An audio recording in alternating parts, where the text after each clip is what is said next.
What the hell are we supposed to use, man? Harsh language?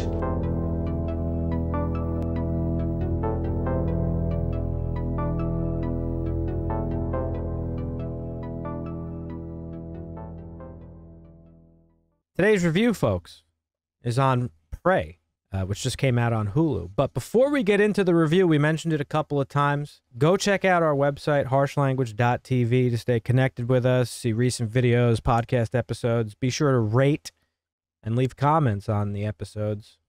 So Prey, Hulu exclusive, directed by Dan Trachtenberg.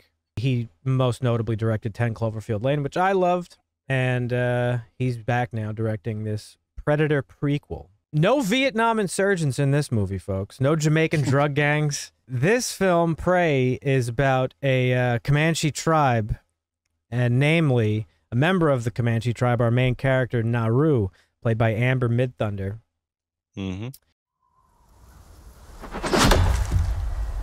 Why do you want to hunt? Because you all think that I can't.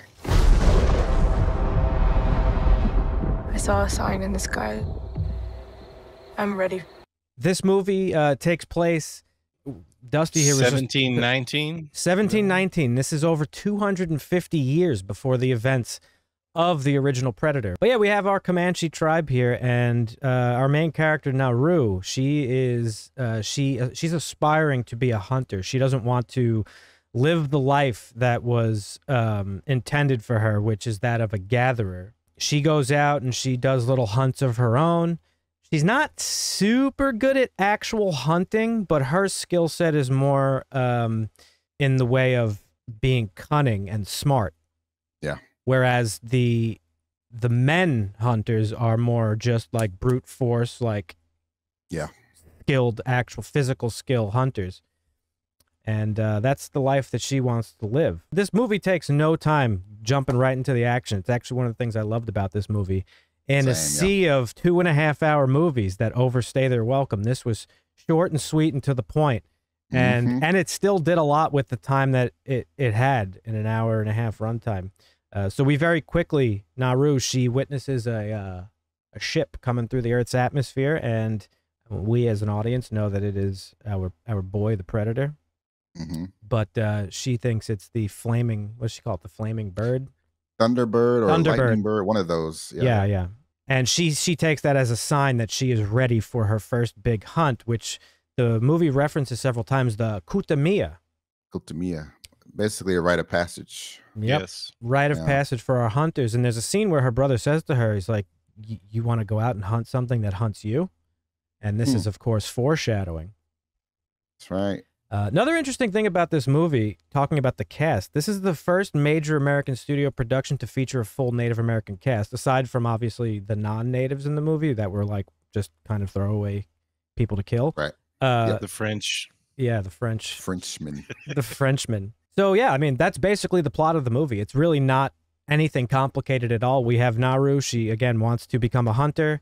And while her tribespeople look down on her for this, it causes tension amongst her and her tribesmen. Even her mother is like, yo, that axe you got, your father left that for you to cut bread, bitch. Like, what are you trying to do with this? She's like, so she is actually witnessing the signs that there is there's something out there in the woods, in the forest. It's not something big, not a mountain lion. It ain't a fucking bear.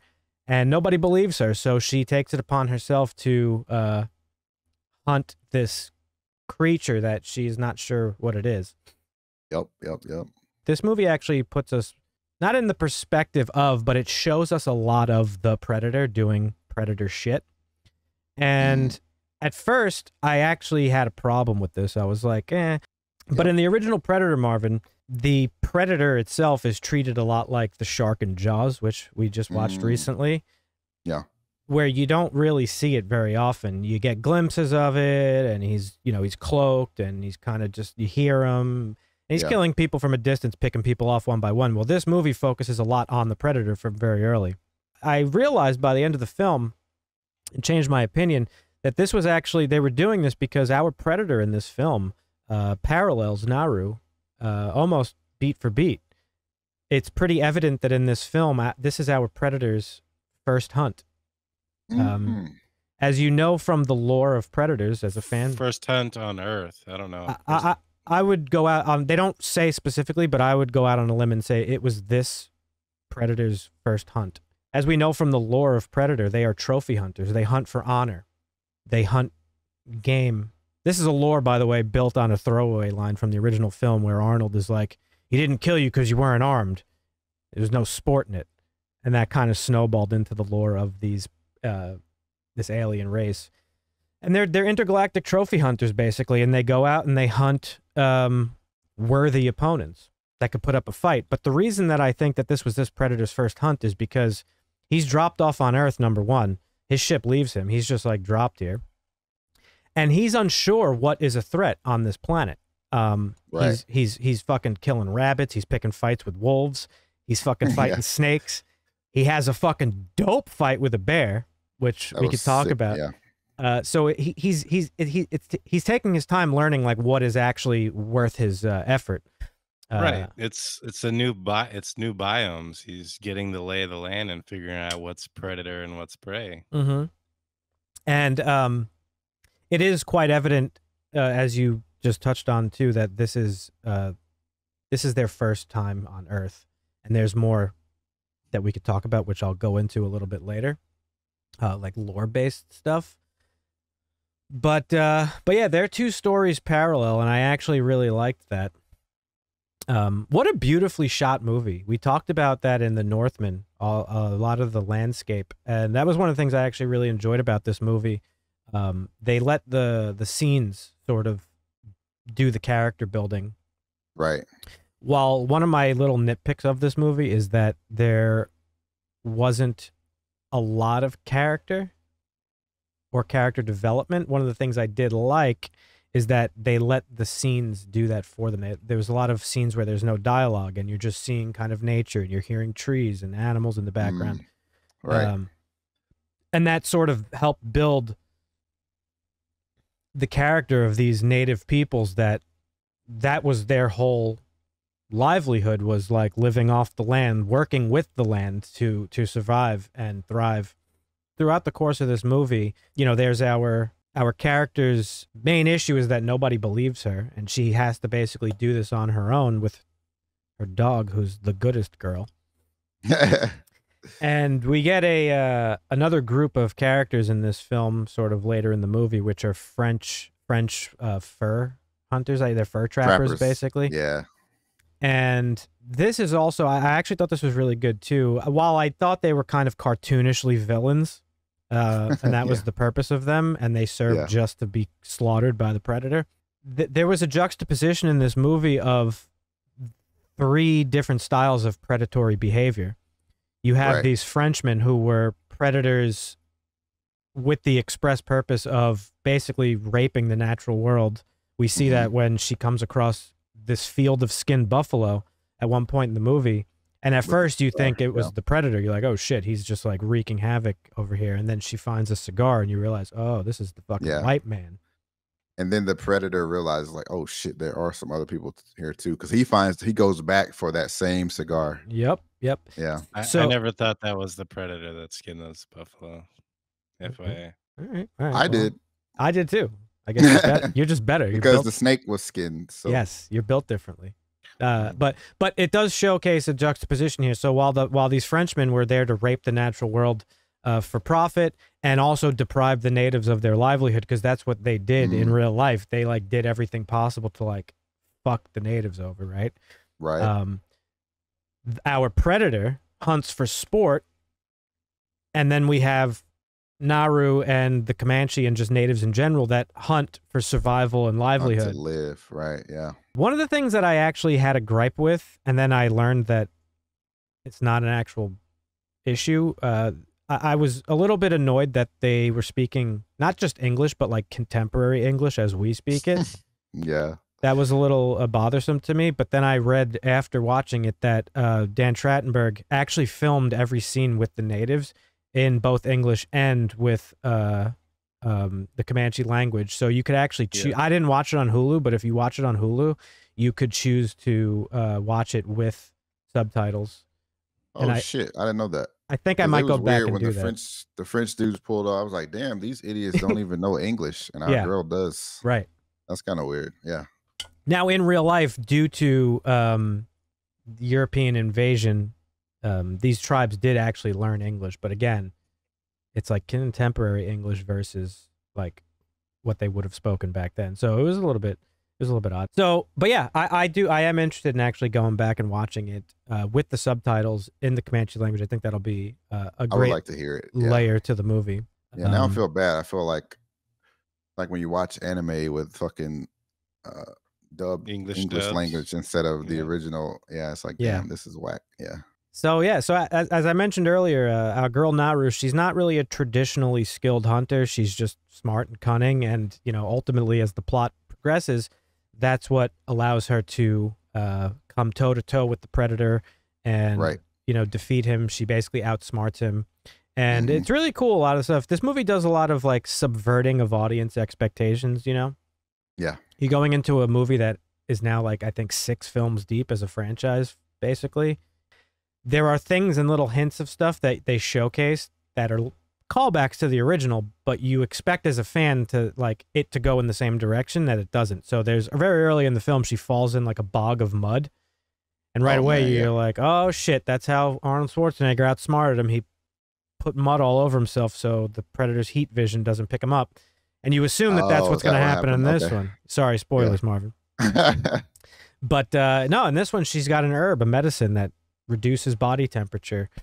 You I assume, think the orange flower thing was really interesting, and the Yeah. movie did a good job of explaining the effects beforehand I don't know when how. she was healing the one guy. Yeah, he was like, yeah. "Oh, I'm cold." So they did a good job of explaining it without, well, at least to me, because I hadn't seen any of the other Predator movies, Yeah. without spoiling it, so that you would know, like, oh, okay, this is going to be one of the keys to defeat the Predator. But you guys might have instantly knew, like, oh, okay, so they're going to cool their blood with this, and it's going to be GG. Yeah. It's just over. I But don't. I didn't really think about that because I hadn't seen the other Predator movies. I want to go back to the bear scene because that scene was fucking dope. That's a good one. The bear kind of fucked his ass up, which is also one of the reasons why I think this is his first hunt and he's a little unprepared. Because that bear is like, bitch, what? Well, maybe he was. I don't know if he's unprepared or he's like, because he does it for sport. Maybe he's giving the prey a chance, more of a chance. Because as the movie progresses, you see him start to pull out, okay, more and more shit. Like, okay, this is, it's like it's more and more technology he's coming out with. So he's like, I'm sick of this. I'm ready to actually kill my prey. Fuck here. this place. But Marvin, The whole movie, I'm just like, dude, this is so not fair. The Predator is clearly OP. This is like Yep. Batman bullying some cavemen. This shit was like not fair for a majority of the movie. and it's funny that you say that because this is actually the least technologically advanced predator we've seen in a film. Really? thus Because he far. had some shit. Mhm. He had a lot of shit, dude.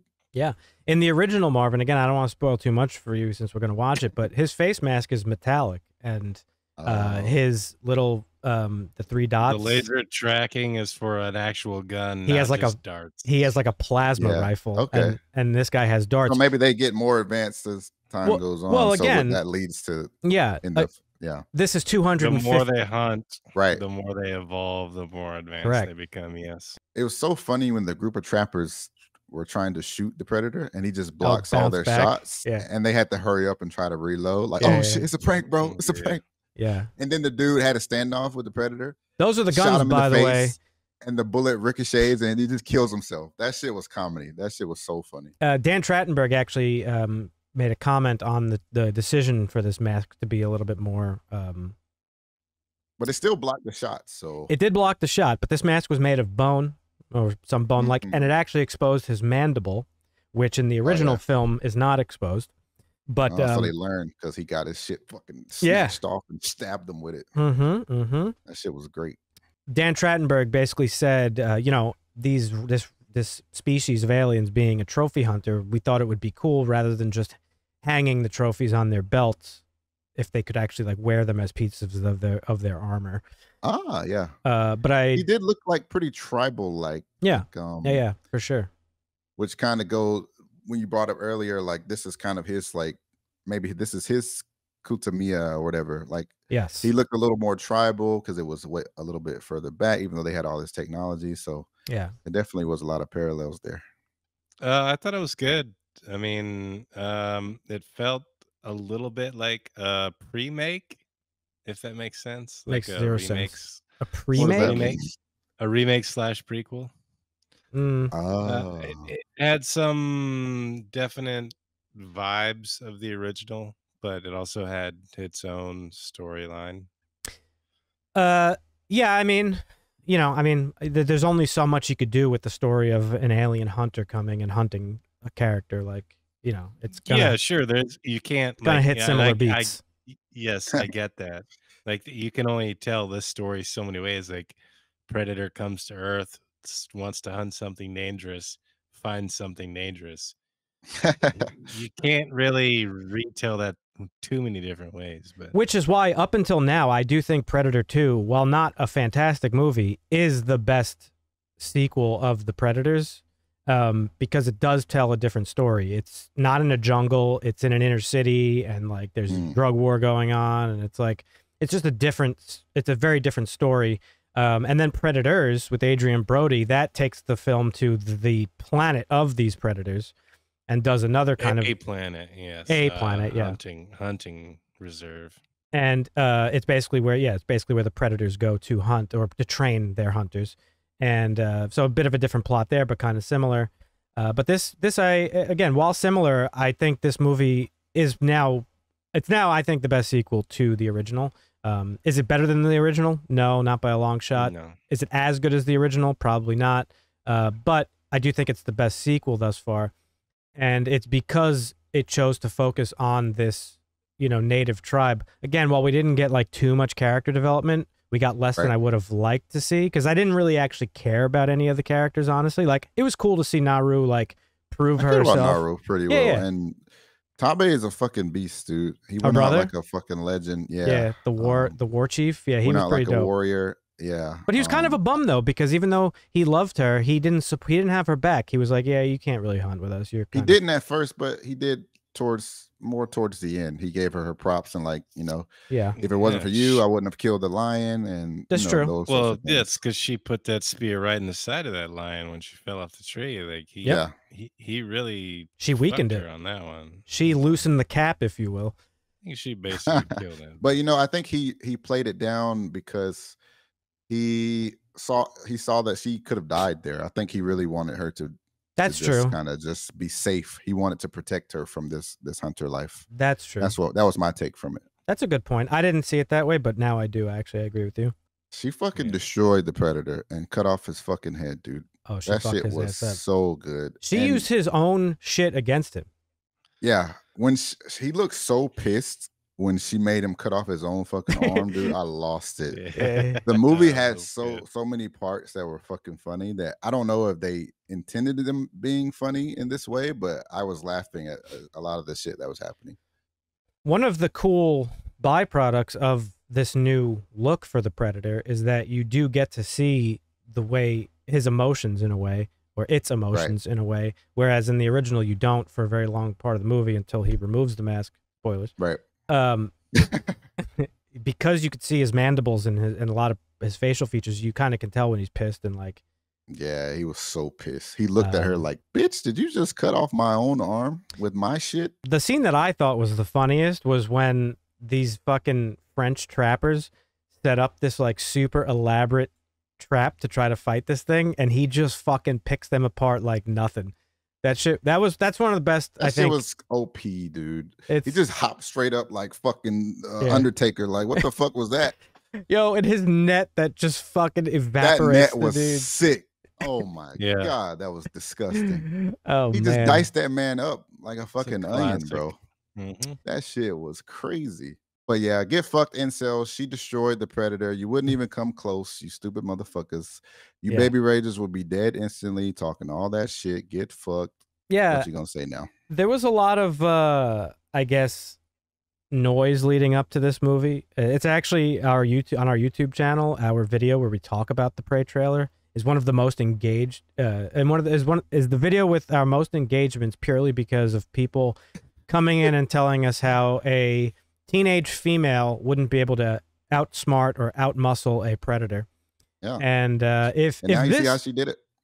I just find it amazing that there are people that like spend like they exert this much energy on this shit.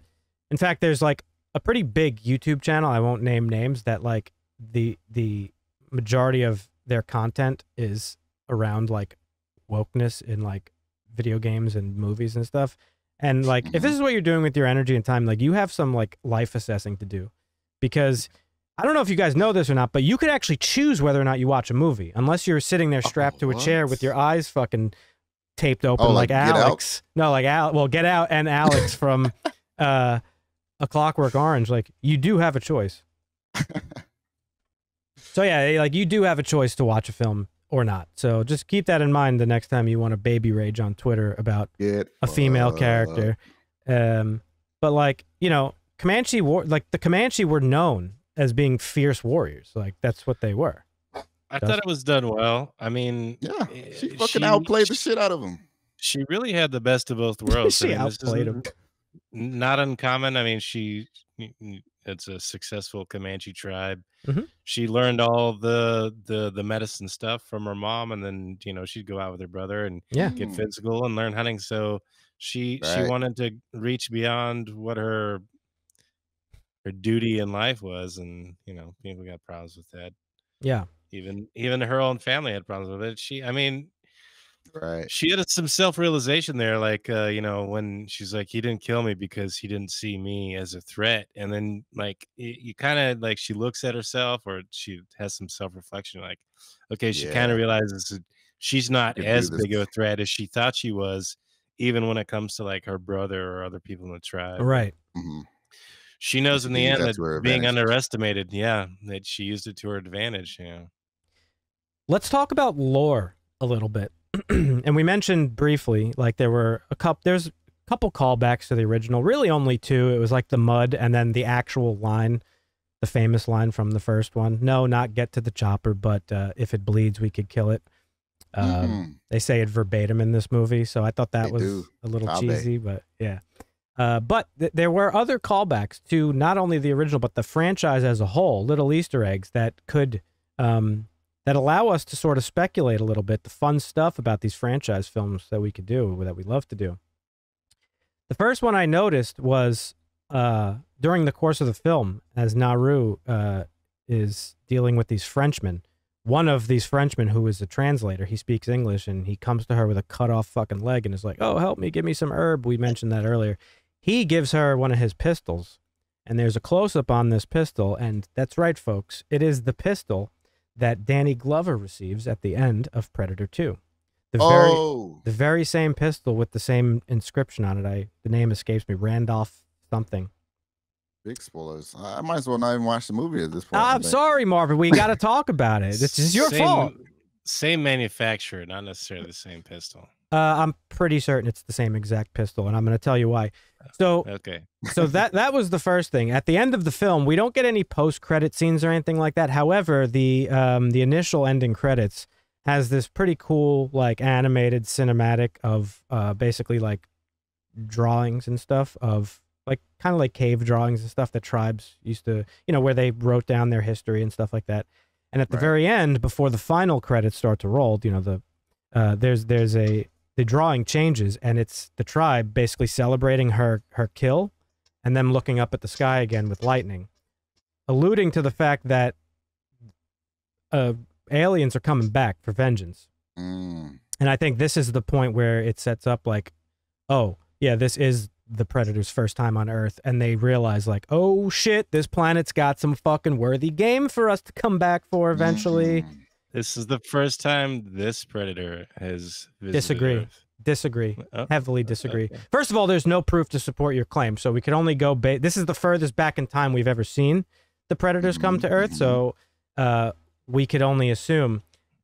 And here's my thoughts on that before you go too deep into it. Real quick, I just want to say, okay, go ahead. If they had been here before, they would be more familiar with the fauna of the planet. They wouldn't be. That's what I was going to say. Yeah. This guy kills a snake, and you could... Go ahead. What are you going to say? What do you mean no? Open your eyes and explain it. What do you mean no? Did I you think watch? Dan has a point. Did you watch Predators, Dan? Yes. You understand there's different factions of Predator? Oh, Yes. Okay. So this was a not as advanced, low faction Predator. This is like damn. the white trash fucking trailer trash hillbilly coming to Earth, not the fucking LeBron James, head of the NBA, fucking hunter killer guy. It's two different types of predators because they have a big planet, and that's how Trachtenberg explained it. He said, "This is this guy's first time to planet Earth, not necessarily the predator's first time to planet Earth." So Okay. I see. All right. Okay, I mean, that makes a little sense. That makes a little sense. it can go either way. I mean, if we really want to get into like the meat and potato, like the first AVP, what did they carbon date the fucking pyramid at that was buried under the ice in Antarctica? That Like, I don't had to remember. be I'd have to go back and rewatch that. thousands of years old, not 150. I'm not disagreeing with you. That could be true. One other callback that I think was more than just a callback. Now, this is mere speculation, but I think I'm onto something here, folks.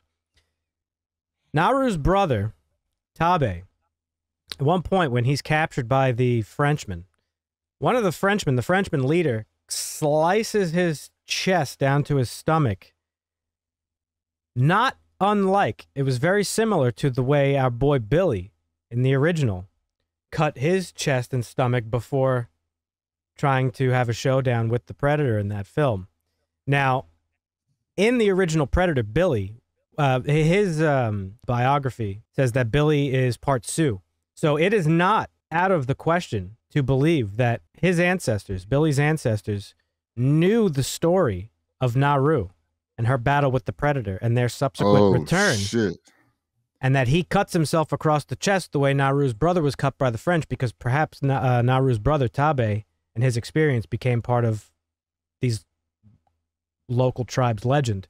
It's like an honor. It's like something you do before battle or something. Yes. And Billy's biography says he's half Sioux Indian, half Italian. And it was from his native people that he learned his exemplary tracking skills. Billy's the tracker of our Green Berets in the original Predator. When he was an infant, his people would tell stories of how a predator had once hunted their forefathers, although Billy was too young to remember these tales when he grew up. So while it's not explicitly stated in the film, or as far as I know by Dan Trachtenberg, I think it's pretty clear that Naru was one of Billy's ancestors. Thoughts? Shit. You just blew my fucking mind. That's good. Dusty, what do you think? You're squinting at me like you don't buy I it. subscribe to this lore. Thank you. Well, you said Billy was Sioux, right? Yep. But And Sioux there Indian, was the Sioux and Comanche. correct. That doesn't mean they were not closely related. I did some research prior to recording. The Sioux and the Comanche locally were from similar areas. Don't me. I'm looking at it right here. It's right in front of me. Right in front of me. Actually, I think they were warring tribes at one point. But again, you don't have to be from the exact same tribe to have similar legends. You don't think legends and stuff would be pervasive? The Thunderbird or whatever the fuck, that was not exclusive to the Comanche. That's true. Mm-hmm. No, and in stories cross because different tribes trade, but I don't know if the Look at Sioux and Jesus. the Comanche were that. I think I don't know. I'm not on that train. Sorry. That's okay. Wow. I think it's a stretch. Argument? I don't think it is. I don't think the Sioux and the Comanche were that involved. They were either friends or enemies, but They don't have to be involved to have similar legends. Territories were close to one another. The story of Jesus, a savior born of a virgin, executed and then risen 4 days or whatever fucking later. That story is pervasive throughout almost every ancient culture before Christ himself. Because he's not real. But like Egyptians had a similar story. Almost every ancient culture had a similar story. So you don't have to be in the same fucking location to have similar stories, is my point. So it's not too far out of the realm of possibility that multiple Native American tribes from all over the place learned the story of these fucking sky monsters coming in and fighting a tribe that battled them and won.